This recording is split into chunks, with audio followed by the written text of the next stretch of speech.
twice the size of the state of Florida's budget. But when people come down here, they tell me you have better services, roads, schools, all this other stuff.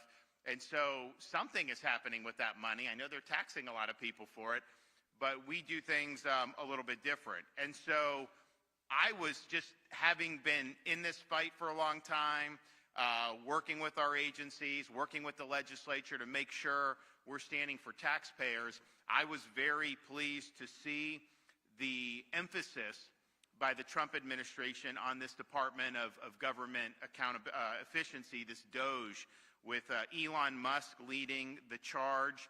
Now, Washington is a much different beast than Florida is, because this has not been attended to for really many decades. And this bureaucracy has grown to massive proportions. The money that gets done in there is basically on autopilot as Congress does things like continuing resolutions and omnibus bills, and nobody reads this stuff, and it's your money and the credit card and everything. And so it needed to be reined in.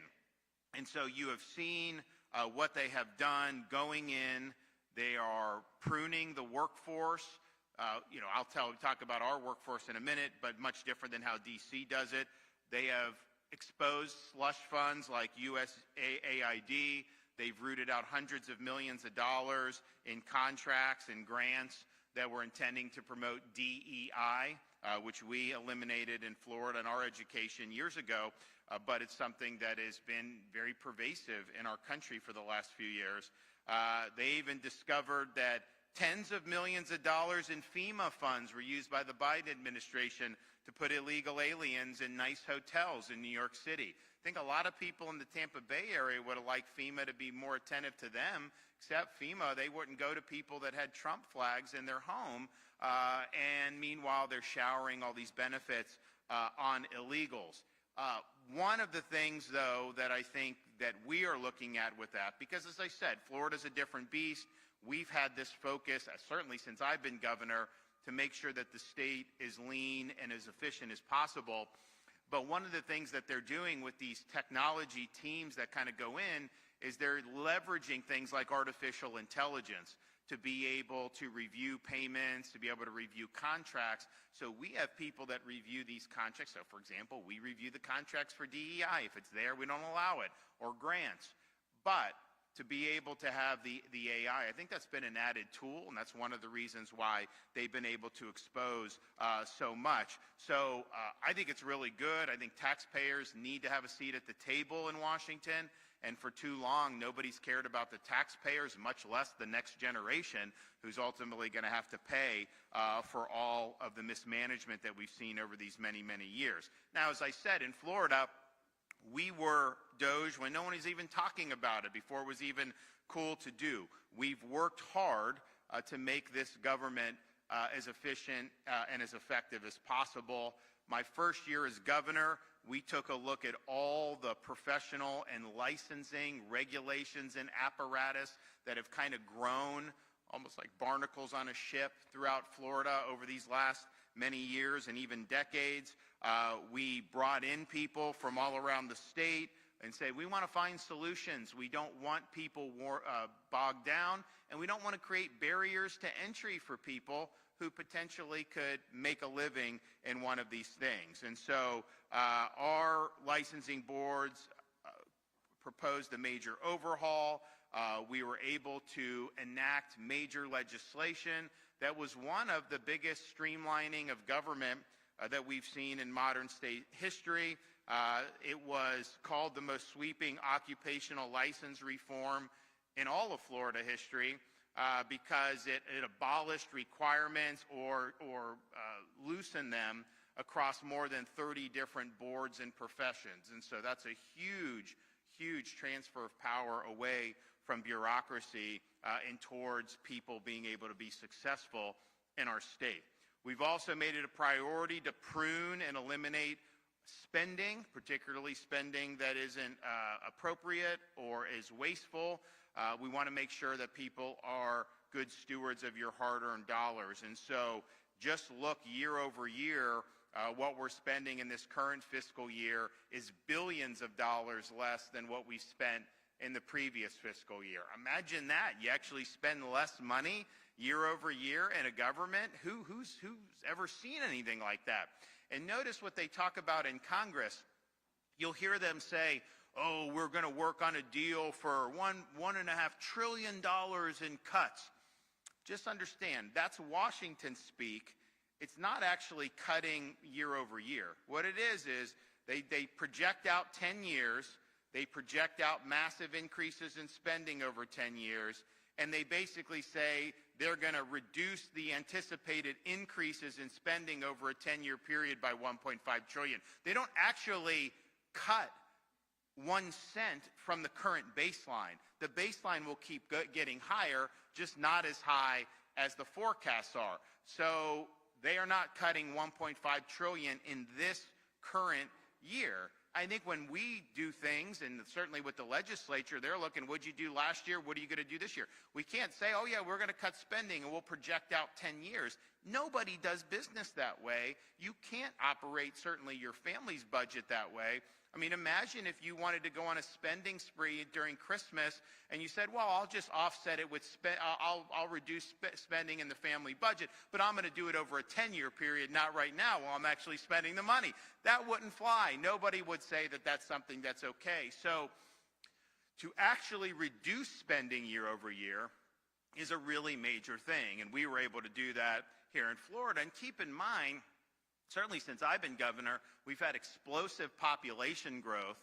So just doing the normal things you do, you got to do more. You got to build more schools. You got to do more roads. You have to do different things for the services to be there, of the core things that everyone thinks government should do. And we've had the biggest period of inflation because of obviously what the guys have done in Washington, the Federal Reserve, all this stuff.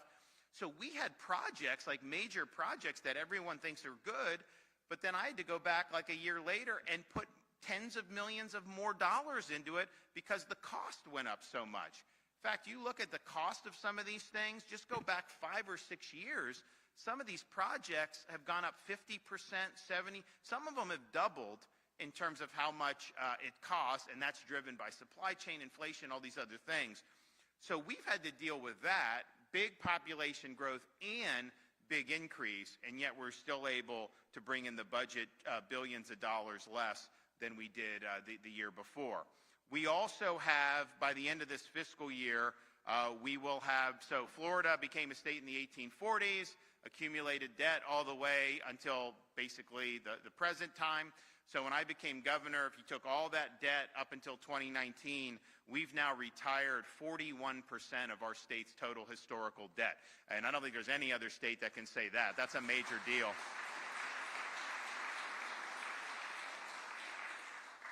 And so our debt per capita dropped from $1,457 15 years ago.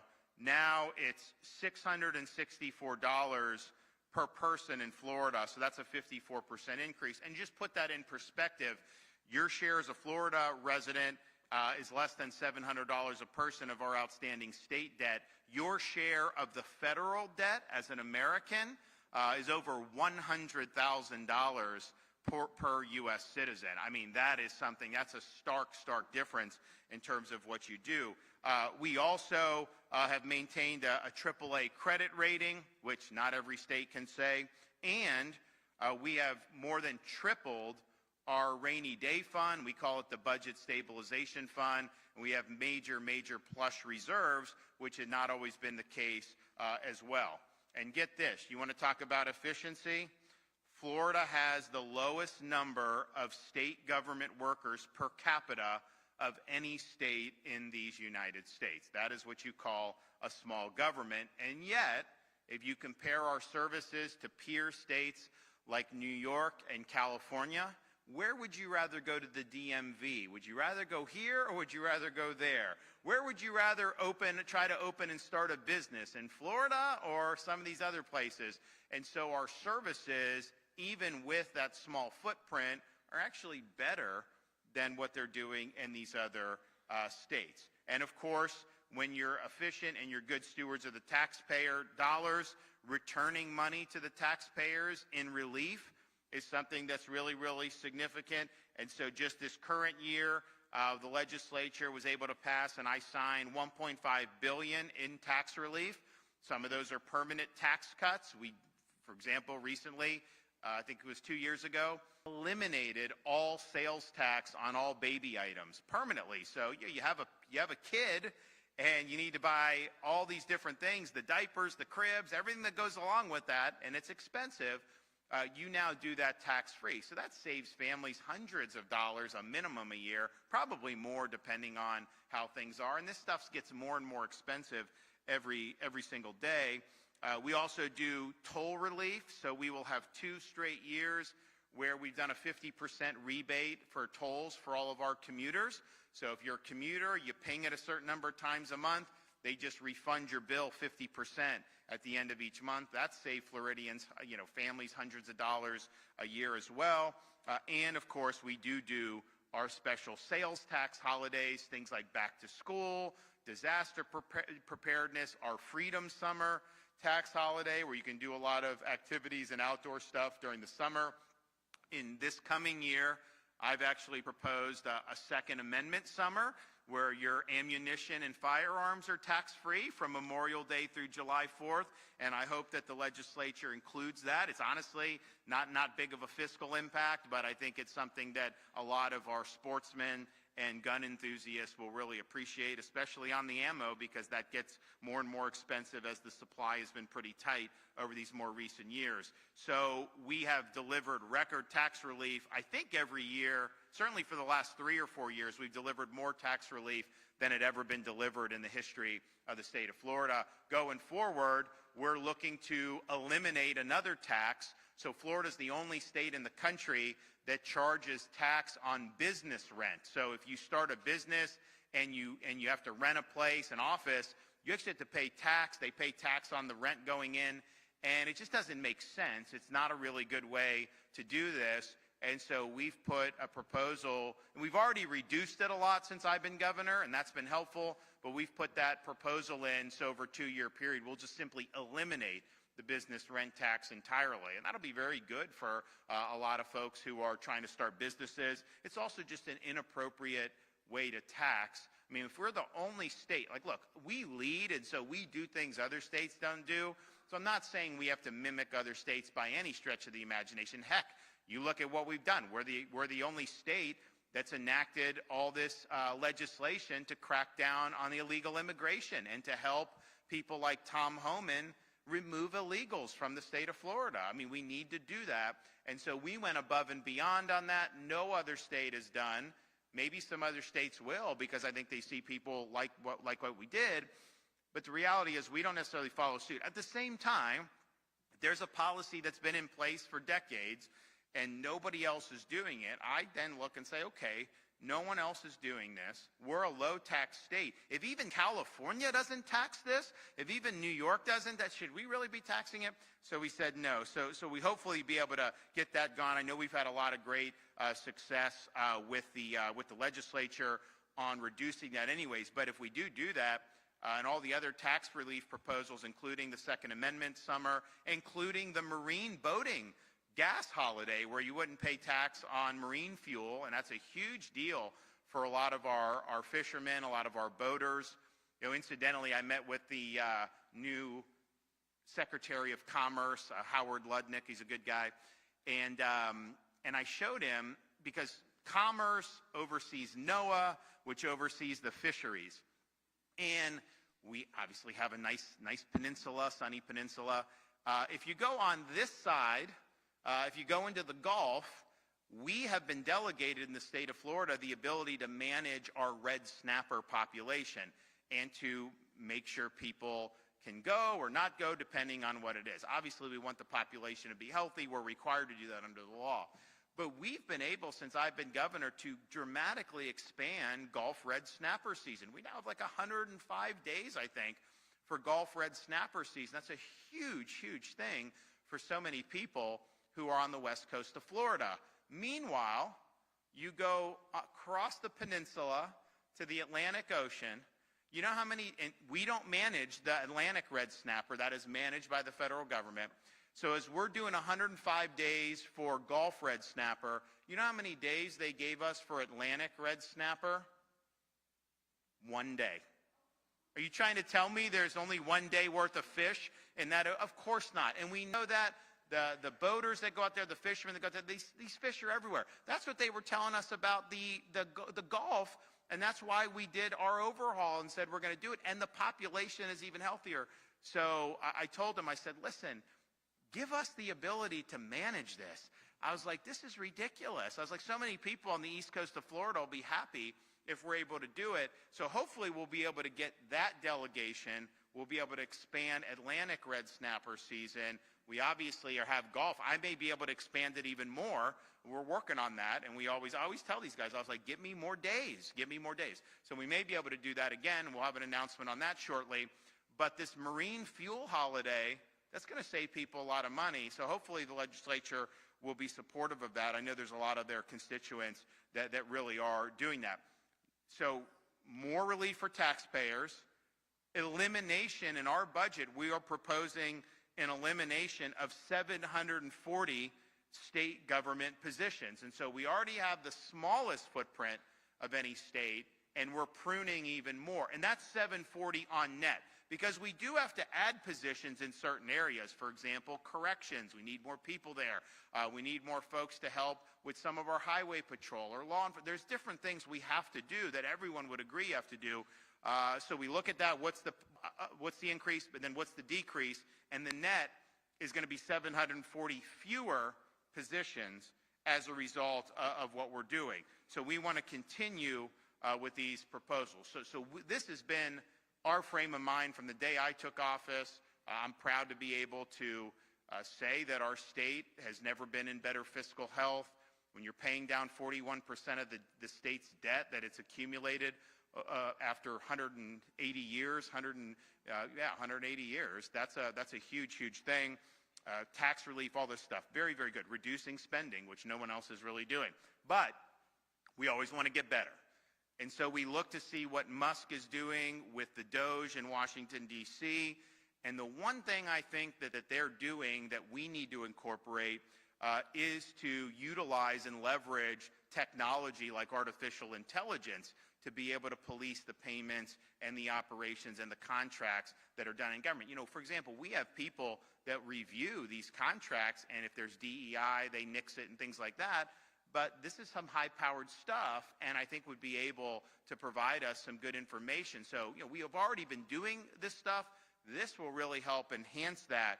So today, I'm pleased to announce that we are launching a comprehensive initiative to continue to streamline our government and to continue to eliminate unnecessary bureaucracy and to continue to ensure tax dollars are used in the most efficient way possible. We are creating a state Doge task force that will implement a multi-pronged approach to eliminating bureaucratic bloat and modernizing our state government to best serve the people of Florida in the years ahead. This will be just similar to the federal Doge. It's going to be a limited amount of time. It'll be a one-year term. It will sunset following the completion of the mission. Now, we've already been looking at things that we can do leading into this upcoming legislative session, and we've already earmarked over 70 state boards and commission for abolishment and to sunset them. This will restore power and accountability to Floridians. I mean, I get all these boards, and we have gotten rid of some, and then we get appointments to all this different stuff, and I'm like, well, why can't we just do that through the agency? Do we even need this? And so we've asked these questions over the last really couple years to tee up this major reform. So we will be proposing over 70 state boards and commission to sunset and to get them off the books. Again, I don't know that there's that many other states that are doing it. Actually, Iowa, Governor Reynolds, I know she sunsetted a lot of agencies, and that seems to have worked very well. There may be a couple examples around the country, but by and large, that's not happening. We want to make sure that these boards and commissions aren't just continuing to grow without ever being reviewed for effectiveness. So that's what we're doing, and I know there's a lot of support in the legislature to be able to eliminate some of these redundant entities. And we have been working on reviewing every single board. And there's hundreds of these things A lot of people have never heard of any of these things, but they're there, and we've examined the budgets, we've examined appointments, vacancies, the mission, trying to assess whether the mission's still relevant, whether it overlaps with other boards or authorities, whether it has become obsolete over time. And there are some that actually serve their purpose. So they did what they had to do, maybe they issued a report, and so then you get it off the books. That's the way to do. Some of these boards haven't met in recent years. Some of them haven't had appointments for many, many years. We gathered feedback from state agencies as well as stakeholders. We wanted to make sure that we were doing this right, and this is part of a broader strategy to be able to streamline government. So a total of 900 positions, this is in addition to the ones I said, will be eliminated. That will be good for the state of Florida. So that's one thing that we've already found, that we've already proposed. We do need the legislature to ratify that and to enact those reductions, but I think that we've gotten good feedback. I've spoken with both the Speaker and the Senate President. We also want to make sure that we're proactive and that we're doing all we can to make sure our state university and college system are being good stewards of your tax dollars. Now, we have not raised tuition since I've been governor. You now have the lowest tuition in the United States of America for a Florida resident. There's ways you can get that paid for if you're in Bright Futures. So we're proud of that. But what we've also done over that period is we have increased appropriations to our state university system in really significant ways. And a lot of that has been really good. A lot of that has helped. For example, we now give a pot of money for the universities, for the presidents to recruit faculty so they can bring in faculty. If you have somebody that's good at like MIT, you can offer them money, you can give them a position. We don't let the current faculty blackball anyone because they don't toe the ideological line. We want people that are going to bring different perspectives, particularly with how stale academia has gotten with just the intellectual vapidity that you've seen, where they're basically parroting similar ideology. That's not good for universities. So we've worked really hard to create different perspectives. And I think it's been good. But that's money well spent if you're bringing in really high-quality professors to be able to do this stuff. So we're proud of that. And there's so many other things that we've been able to do. But we also need to make sure that the money is being spent as wisely as possible.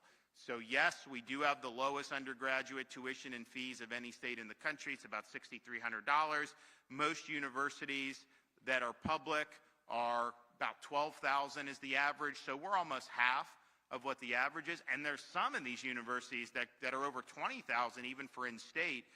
Certainly I know there's a bunch that are like $18,000 for in-state. And some of these are good schools, but still, that's a lot different.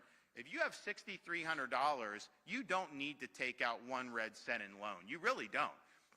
Between what the parents, even parents are very low income and can't afford a lot, you can work part-time jobs. There's things that you can do to be able to get through there so you can graduate with either no debt or at the worst, very minimal debt. You get $18,000 tuition, room, board, all that stuff. You're not going to probably be able to make enough in a part-time job to be able to pay that, so you likely will take on debt, and that's even at some of these state universities, but not in Florida. We have some of the highest ranked public universities in the country. We have 4 ranked in the top 50, University of Florida, Florida State, South Florida, and Florida International University. Of course, Florida International now has a new president. Our former Lieutenant Governor, Jeanette Nunez, got installed there last week. There was some protests from left-wing student and faculty, and people said, oh man, did you see the protest? I was like, good. I was like, if they're not protesting her, then I must have done something wrong. So that's like a confirmation that she was the right choice to be able to do that. So we're happy with all that, and we want to make sure that this has value. We have a lot of money earmarked in our budget for higher ed. The legislature has been very supportive of our state university and college system, and I know they're very thankful of that, but we also want to make sure that this is going well. So I'm announcing as part of this initiative, universities in Florida will be subjected to an independent review and audit to study efficiency and effectiveness of their operations in financing. This is the Doging of our state university system. And I think it's going to be good for taxpayers, and it's ultimately going to be good for students as well. We will conduct a deep dive of all facets of university operations and spending. including debt and financial management practices, and make recommendations to the Board of Governors to consider and implement pathways to eliminate any unnecessary spending. Now, this will include examining courses, programming, and staff at the institution to ensure that Florida students are receiving an education that will best equip them to gain meaningful employment after graduation. There are certain subjects that, look, if you want to do some of this, go to Cal Berkeley, go to some of these other places. We don't really want to be doing some of this stuff in Florida. We want to do the core important subjects, not only with a goal towards employment, because there's classical liberal arts subjects that are really important, can help you become a better thinker and ultimately see the world in better ways. So there's a whole host of things. It's not like it's rigid, but some of the ideological study stuff, we just want to prune that and get that out, and we want to make sure that these universities are really serving the classical mission of what a university should be. And that's not to impose ideology. It's really to teach students how to think and to prepare them to be citizens of our republic.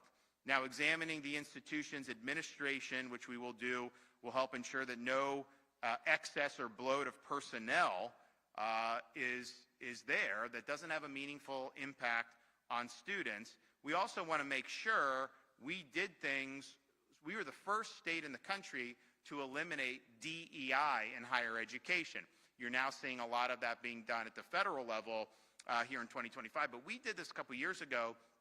The problem is I think what you see in some bureaucracies is say, oh, we can't do DEI, so they just rename it and continue to do it, just kind of under a different banner. And we are going to be looking to see whether that's going on, because obviously the university top is not going to be able to get away with doing it. We know that. But you have so many programs that are embedded, and we want to be able to see. We want to be able to unleash the audit on that. And then if there is, then we need to sunset that. You can't simply say you're following our law to eliminate DEI by just simply recharacterizing it using different terms. You're still violating the law, and if we find that, we will absolutely hold accountable.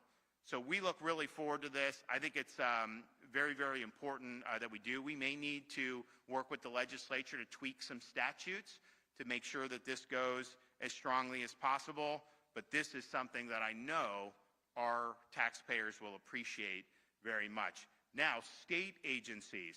I am ordering that all state agencies, and we always audit, we're always constantly doing this, but we are going to add these IT and technological tools that the federal Doge is using. So we're going to use artificial intelligence. We're going to have people that have strong IT going in there and looking from that vantage point, because it's just a different vantage point than how you do normally. And I think that's going to be a great supplement to our efforts. So, for example, we stop any contract that is DEI, but AI, maybe they know ways around. People use different language. AI picks up on that, flags it for us, and then we could put the kibosh on it. So I'm really looking forward to amplifying our current efforts with the use of artificial intelligence. Now, local governments. It's interesting. I don't know that there's very many local governments in Florida that have reduced their budgets like we have at the state level. Maybe there are. You can tell me. I don't think in this area there's been very many that have done that. So the question is I think a lot of these local budgets have ballooned in recent years. I think there's been a lot of spending. I don't know that the taxpayers have always had a seat at the table. I don't know that the visibility on how money's been spent has been very good. But we're going to find out. State of Florida, we have focused on lowering the budget, paying off debt, as well as by delivering tax relief. We know many local governments have done the opposite. They've opted to increase their own budgets and even subject their citizens to higher taxes, such as higher property taxes, to pay for these spending habits. And these property taxes, it's like you buy a home, you buy land, maybe you buy the home outright, but maybe you pay off a mortgage over 30 years. And then, okay, you've paid off the mortgage, you bought the land, you've been taxed many times. It's like, is it your property or not? Just for being on your property, you got to write a check to the government every year. So you're basically paying rent to the government to live on your own property. And our homestead exemption is not strong enough to help these folks because the property gets assessed so high. And that's the thing. If you buy a home for $300,000 and you know there's certain tax, well then what? 10 years later, they say it's worth $700,000, and so and they say, you know, there's homestead stuff that helps protect you to a certain extent, but you're paying more, and a lot of people can't afford that. So I think that that's a big issue, and I know we're going to be really looking at ways to bring people relief from that, because I think it's been really something that's pinching a lot of homeowners, particularly seniors on fixed income. But the reality is people have seen, and this is not the state, we don't control this, you know, we've not allowed any of that stuff to happen. We've been cutting taxes, but people have seen their property tax liability go up over these last years because the property is being assessed higher and higher. And the reality is you don't really know how much your home is worth until someone offers you money and is willing to pull the trigger on a sale. That's how a market works. You can say it's worth this much, but if no one's willing to come and offer you that much, then why should you pay taxes on that amount? And so there's a lot of things that need to be done with that. But as part of our Doge initiative, our state task force will look into local government expenditures by utilizing publicly available county and municipal spending records so that we're able to provide this information in a digestible way for the taxpayers throughout the state of Florida. I am also going to request, and I've spoken with the leaders of both chambers, Speaker Perez and President Albritton, about legislation to be able to give the Doge team enforcement power so that these municipalities and counties have to comply with these audits. So right now, I can request information of any of these entities as governor. That can be a back and forth. Sometimes they're not very eager to respond, and then you need to, judicial procedure. There's a lot of things that can happen. It can kind of take time. But if we get legislation there, you know what? And we wouldn't do it permanently. It'd be like a year, like they're doing federally. But for the next year, Doge teams can show up, and they can show up to the county, and they can audit, and they can use AI to be able to do some of the things that we're seeing at the federal level. I think that would be really healthy. I think people would probably be surprised at some of the things, that the money is being spent on. I mean, the fact that FEMA, in the midst of an active hurricane season, was spending tens of millions, probably more than that, to house illegals in these nice hotels in Manhattan instead, and then they haven't been great for a lot of people in Tampa Bay. You just have to scratch your head. But I think there'll be things that are going to be found out. So we're going to be looking to do that. I think we can have strong legislative effort to be able to provide with an ability to Doge at the local level, be able to give the citizenry very good information about how their money is being spent. Finally, we want to aid what they're doing in Washington to save taxpayers money.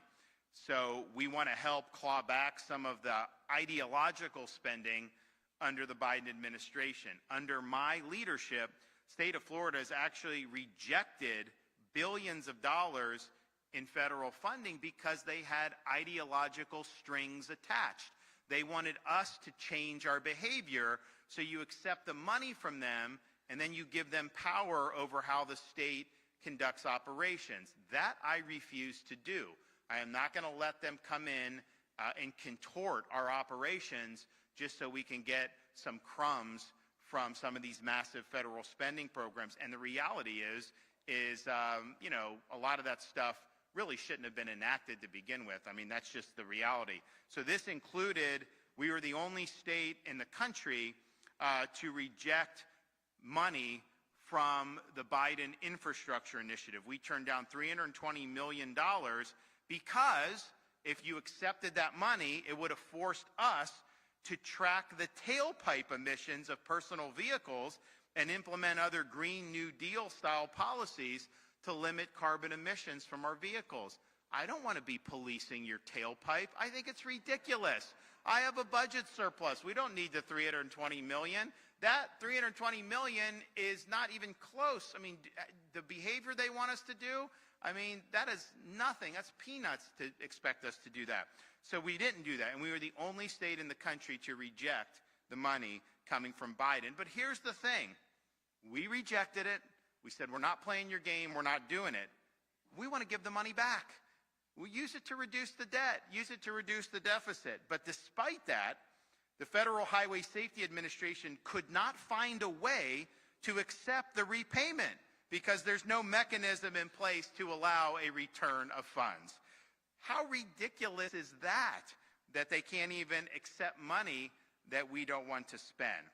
We've also, through our Department of Children and Families, we are able and we're attempting to return almost $600 million to the federal government in funds that we did not need to execute, the use for programs because we've done it more efficiently and effectively.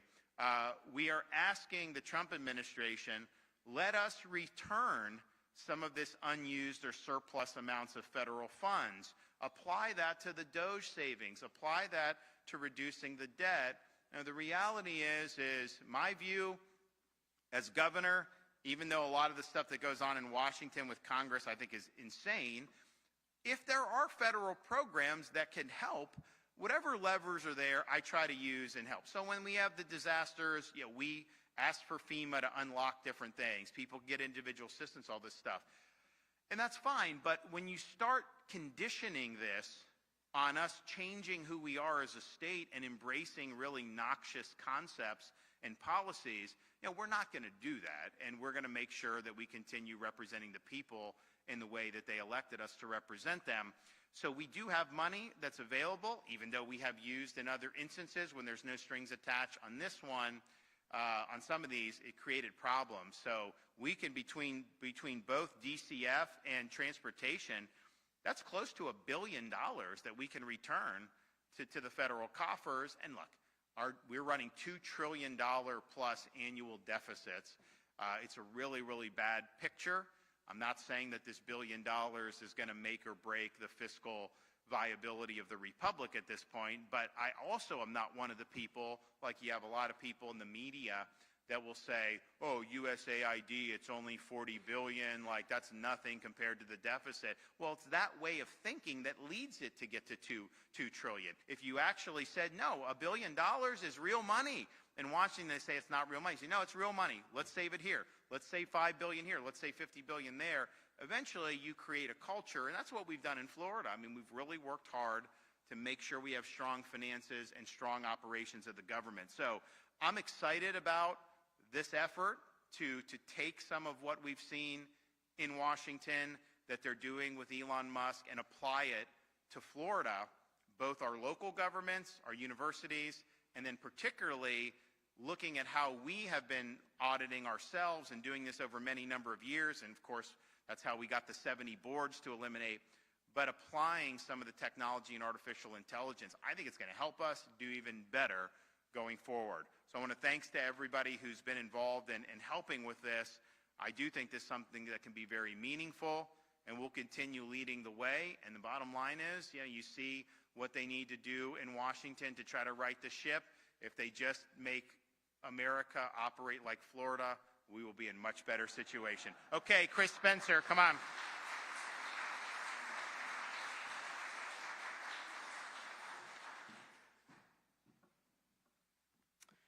Well, thank you, Governor DeSantis, for having me here today for this very important announcement. I'll start first. Florida has among the lowest tax burden per capita in the entire country. And yet, despite that, that has not stopped any of the transformative investments that the state has made in things like Everglades restoration, traffic congestion relief, infrastructure improvements, and support for law enforcement.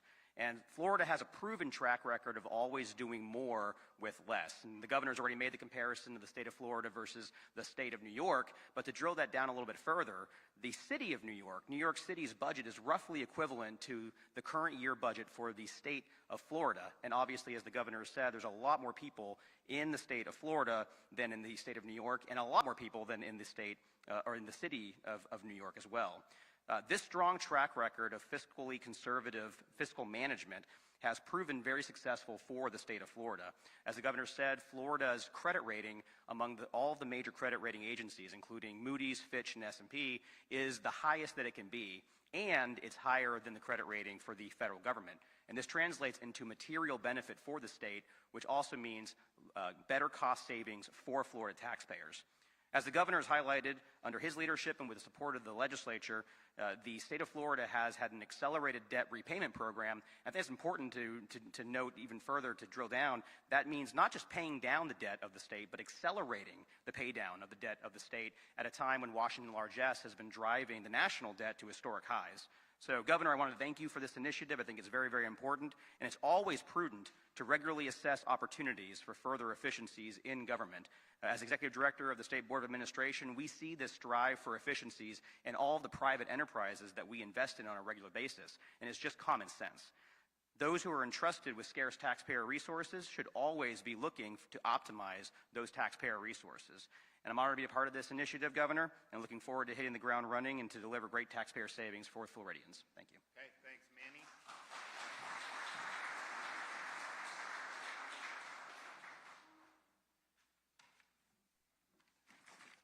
Good morning, and thank you, Governor, for having me here today. As the Governor mentioned, Florida has led the nation in fiscal responsibility and providing high-quality education that is focused on education and not indoctrination. While other states spend beyond their revenues and rack up budget deficits under the leadership of Governor Ron DeSantis, Florida has built up reserves while paying off record amount of debt. While other states have raised tuition at their universities and colleges, Florida has made earning a higher education degree affordable. As the Governor mentioned, the lowest tuition in the country, and by keeping that tuition low and also funding the Bright Futures Scholarship Program to help students based on merit.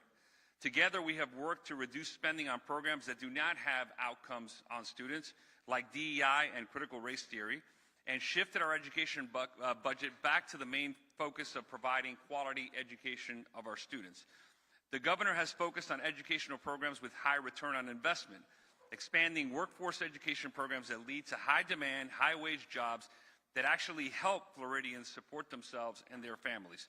This is why Florida has ranked #1 in education for 2 years in a row and ranked #1 in higher education for 8 years in a row. The Governor has also taken steps to reduce extraneous spending on programs that have no educational value. In 2023, the Governor signed Senate Bill 266, which prohibited institutions from spending federal or state funds on discriminatory initiatives and DEI programs. To further comply with this statute, the Florida college system and the state university system began a review of all the courses listed in general education. In January, the State Board of Education approved the updated general education course list from all 28 colleges. This updated list represents a reduction of 57% of the number of courses under general education. So improving the focus of our foundational skills and transferability of courses instead of spending money on courses and programs that just do not work. Some of them were just dormant as well. But we know we can't rest on our laurels, and when it comes to providing high-quality education, our public institutions, and reducing administrative bloat. That is why I wholeheartedly support the Governor's mission to review higher education spending. We will review every dollar spent at our public institutions, ensuring that all programs and administrators are laser-focused on improving student outcomes, which is what the money should be spent on. The programs at our higher ed institutions should provide our students with a strong foundation rooted in the principles of our country, what it was founded upon, which leads students to a long-lasting career. While other states have pushed students into degrees, as the Governor often likes to mention in zombie studies, Florida is focused on the workforce and the needs of our economies. While Florida has made great strides in refocusing our higher education system on educating students for their future, we must continue to dive into administrative spending and reduce bloat so our record of success may continue. It is a great time to review higher education spending with a fine-tooth comb, particularly when it comes to programs that do not contribute to students' future success in the job market. Our students rely upon us to keep higher education affordable so that they do not have to take mountains of debt before they even enter the workforce.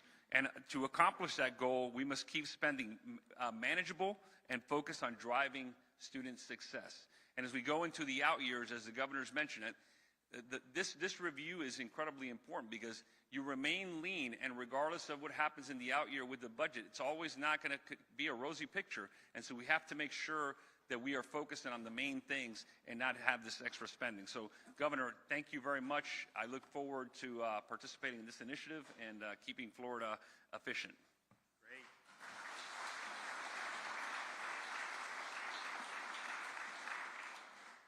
And look, we don't really need to be. I mean, we've already have a record where we can say we're the best in the country and all this, and you could rest on your laurels, but that's just not the way we roll. We want to figure out how we can do it even better. I look forward to leveraging some of the technology. I look forward to looking what's going on with the universities nationwide. If you go back, and it really tracks almost perfectly for when you had the gusher of student loans. It used to be like a loan was something that was a little rarer, wasn't something. Then it just kind of became like, and people are like, the students are told, oh, don't get a job, don't do anything, just take out more loan money, and that's not worked out well. But it's interesting, as more money was available for universities nationwide in the form of these loans, has it improved the actual education? I don't think so. What has changed? No question, you've seen an explosion in administrative staff since that money has gone into the universities. You go back decades, it's shot up dramatically, and that's not what we're looking to do, and we're going to see kind of where Florida ranks in all that stuff. But it's important. I don't anticipate us, even though we've been doing this, even though we're going to try to find other more innovative ways to supplement the efforts, I don't think you're going to see in Florida the stuff that you've seen in Washington. I mean, in Washington, you'll have massive buildings in D.C. that nobody's been to in 4 years. The people they quote, work from home, but what ends up happening is you got some of these folks that are basically in the bureaucracy in D.C. They're told you don't have to show up to the office, so then they go buy a home in like Tennessee, which is cheaper to live than Washington, but they still get cost of living for being in Washington. So they're getting that cost of living and pocketing it, not having to show up to the office. And look, I just don't think that works. I don't know how you can sustain that, but that's basically been the rule up there for the last 4 years. Even at we were at the White House on Friday, Saturday, and they have there's a building right next to the White House called the Old Executive Office Building, Eisenhower Executive Office, I think they call it now. And so, you do meetings there. So, I had some meetings in the White, but then I had some there. And people were telling me that before January 20th, no one had really even been in there for the last 4 years. It was like a ghost town. Like, this is like a key part for like the administration, the White House staff to utilize, and they just weren't doing it. So it was all just, hey, just, stay at home in your pajamas. And, I'm somebody that the default for me is, you got to show up to work, right? There may be times where work from home can make sense. I'm not saying you can never do it, but I think what's happened in our federal government is they created under Biden almost an entitlement to not show up to work. So that if you're told to go into the office, that's like a big imposition. And there's some people that have already moved far away from Washington, D.C., and they're told to work, and now it's going to be a little bit more difficult for them to show up because of some of the choices they made. So some of the stuff that we've seen in these practices, I think have been really, really bad. I'm glad that Doge is uncovering a lot of this federally. I mean, honestly, Congress should have been uncovering this years ago. That's their job to do. You really shouldn't even need to have, the Doge, but it is what it is. So I'm looking forward to this. I think we're going to have some good opportunities here. And I'm also excited to be down here. We've got spring training is starting. I know Steinbrenner Field's gotten improved. That looks great.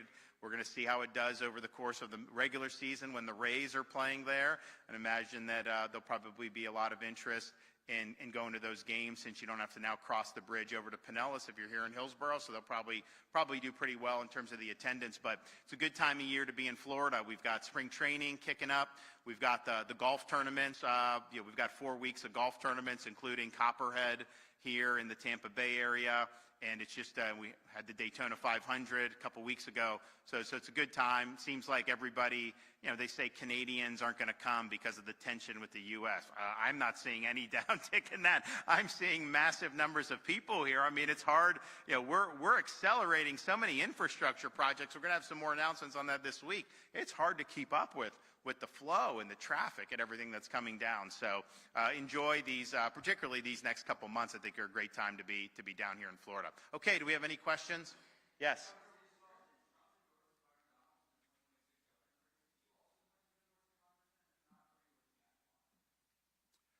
You know, my view is Donald Trump just got into office. I want these congressmen focused on enacting his agenda. They haven't done very much yet. They're not putting his executive orders into place. We'll see what they do on the spending. But we have such a narrow majority that to be trying to campaign other places and missing these votes, I think is not something that's advisable. And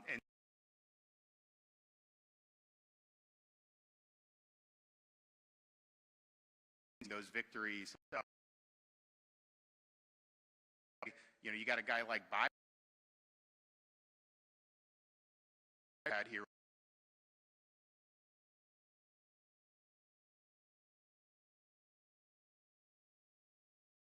Deliver results up there. You know, that's what I want to see. I want to see them delivering results for the people of Florida. We deliver it here all the time for the people of Florida, and that's what we need to be doing. And so, you know, I've said I'm going to be, you know, raising money. We're going to be looking to have somebody that's going to be able to continue and build off the success that we've had here in Florida.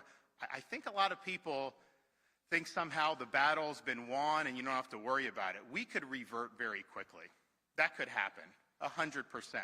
And so it really needs to be, okay, are you going to be somebody that's going to fight for people, especially when it's not easy? Have you been willing to get in and get involved in these big battles that we've had and have won over these many years? And if you're not willing to do that, then I think we are going to see this state revert. So I would not take anything for granted. I know people have I mean, we've had hundreds of thousands of people move here specifically because of the policies that we have. And I think that that's something that you should not take for granted. This is not necessarily something that just goes on autopilot. And it's just something that I think is really, really important. So my thing is yes, we've achieved these victories. We have more to do. But you got to solidify that, and then you got to take it to the next level. And that's really what the name of the game is.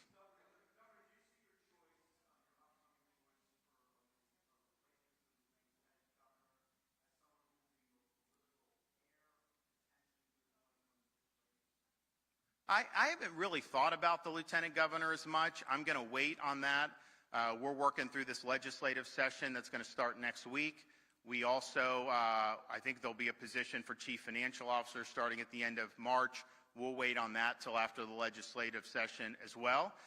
We want to focus on what's really important. I also want to be able to watch how different people are able to perform over the next couple weeks. Some in the legislature and some out of the legislature. So we'll look at that as we get out of, you know, the thing. And so in terms of this now, you know, people ask me all the time about our wonderful First Lady, who has done a fantastic job as First Lady of Florida. And there's been a lot of people, you know, I was asked on it on Fox the other day about, you know, all these people are chattering about her running. And what I said was, you know, she's never angled for anything, right? Because that's just not who she is. I mean, she kind of, you know, does what she does. But I will tell you this, you know, you're talking about somebody like her. I won by the biggest margin that any Republicans ever won a governor's race here in Florida. She would do better than me. Like, there's no question about that. That would happen. And she's somebody that has, I think, the intestinal fortitude and the dedication to conservative principles that, you know, anything we've accomplished, she'd be able to take to the next level. And I remember back in the day, this is years ago now, probably my first or second year as governor, we were down in Palm Beach and we were at a dinner and we were sitting next to Rush Limbaugh, who's a good friend of mine and is a good supporter. And the First Lady's just holding court with Rush about conservatism and all this other stuff. And you can see, like, Rush, his eyes are lighting up because, you know, Rush would always say the spouses are more liberal and it pulls the office holder to the left. And on this case, he's saying, like, that is not true. And so at the end of the dinner, he's like, put his finger in my chest. He's like, the only person I would rather have as my governor than you is her. And he pointed to her. And I was like, that's a pretty good endorsement there. Anyone else?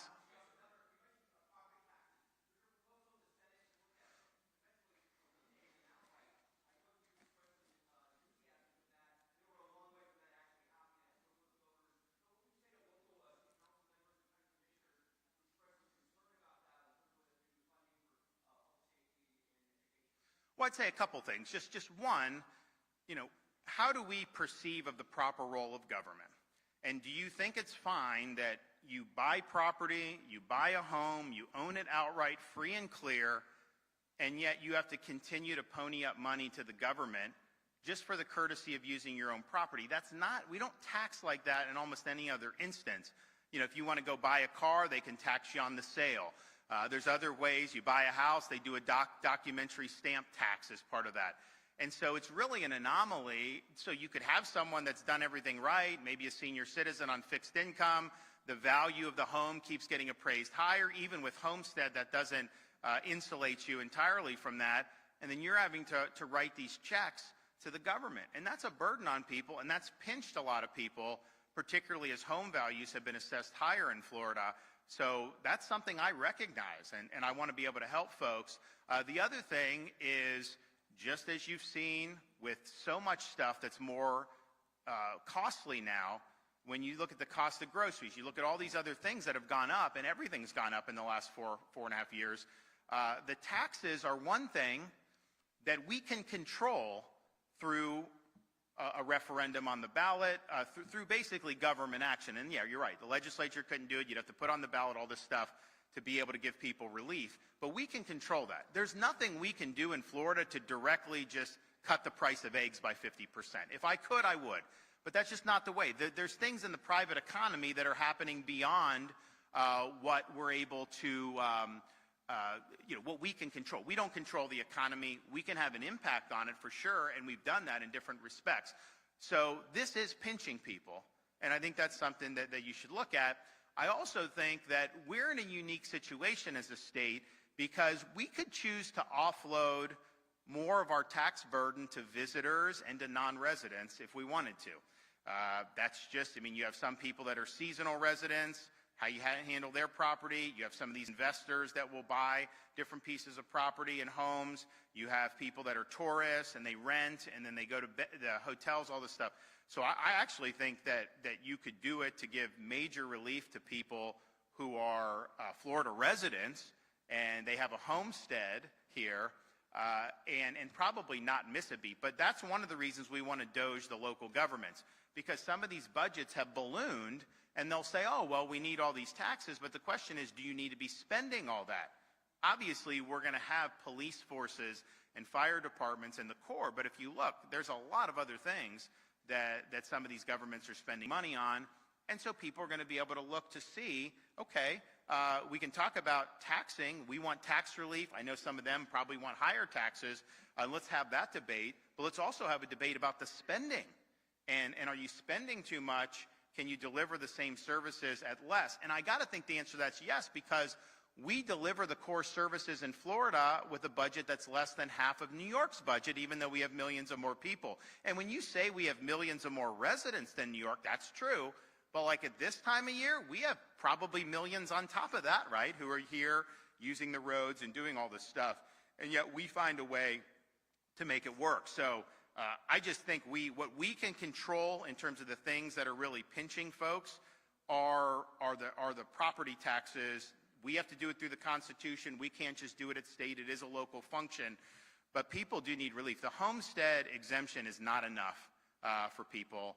Their assessments are going up. They're having to pay more, and we don't want to see that. We've taken action on sales tax relief. We've taken action on all these other things. We did it took a while for the legislature to move it, but they did move it at the end of 22 to shore up the property insurance, and that's been a big issue. It's gone up.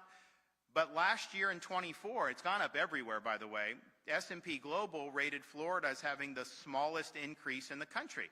You have others that people are leaving the state in other states. We've had 12 companies move in the last year 13 months. No one thought that was possible. People thought the whole thing was just going to implode because we were having these storms like Ian and Idalia.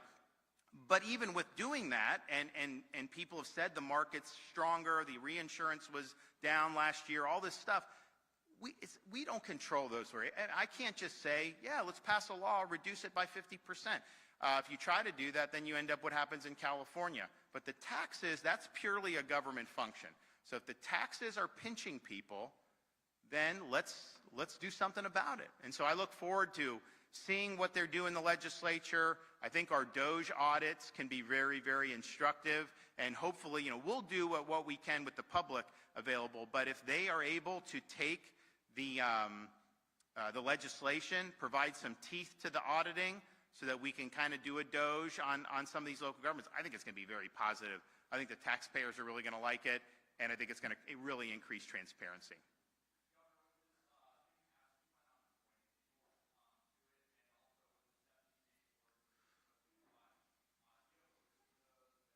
So we'll be producing that list shortly. We're working with the legislature on that. I think by and large they're in agreement of, I think, almost all of them. Want to make sure that everything is good.